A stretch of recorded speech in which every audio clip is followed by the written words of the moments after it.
Hello, it's me again, and a lot has happened since I made my first GoFundMe video.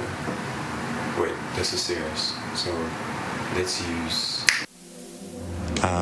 But thanks to the people and organizations that helped me out, and of course all the attention that you guys helped me draw, I was able to make it to Berkeley for the 2023 fall semester. And being here has been everything I could have wished for. I've never felt as sure or passionate about my journey as I do when I'm here. To be surrounded by similar-minded musicians that play better than I could ever imagine in myself. Doing homework that feels like what I would have been doing with my time anyway. It's magical. But I need your help again, because I'm now faced with the question of how I will continue to study here in my next semester. You know I like you. I mean, you're cool. But I wouldn't have come here before trying every other option first. I guess these options took the form of many meetings with many different people.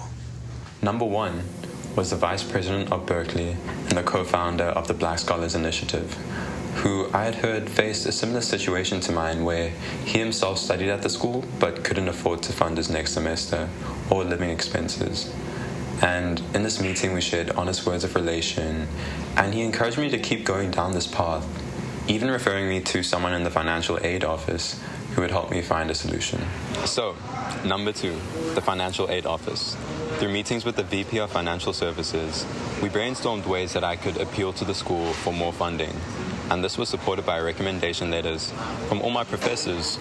I can confidently say that I successfully harassed every single email that ended in @berkeley.edu.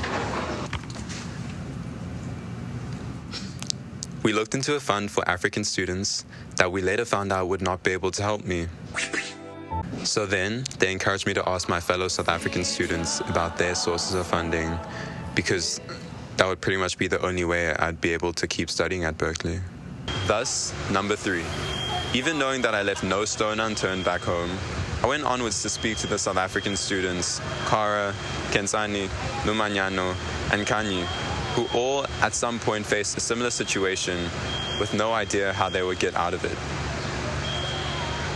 And then more and more cases of this became apparent to me, almost like when you get a new pair of shoes and now everyone has them.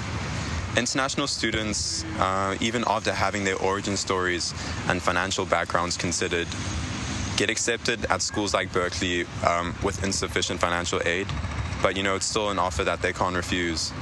And this feeds into the humongous abyss of student debt, financial exclusion, and just distractions for a student that should have been focused on their assignments to begin with.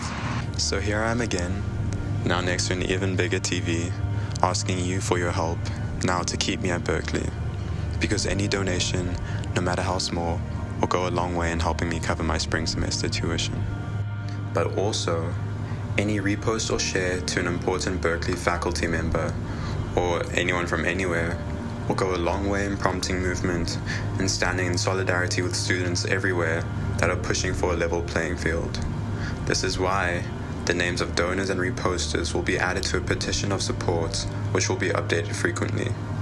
Show us that you stand with us, because we need your help to learn, to create, and to remain doing so.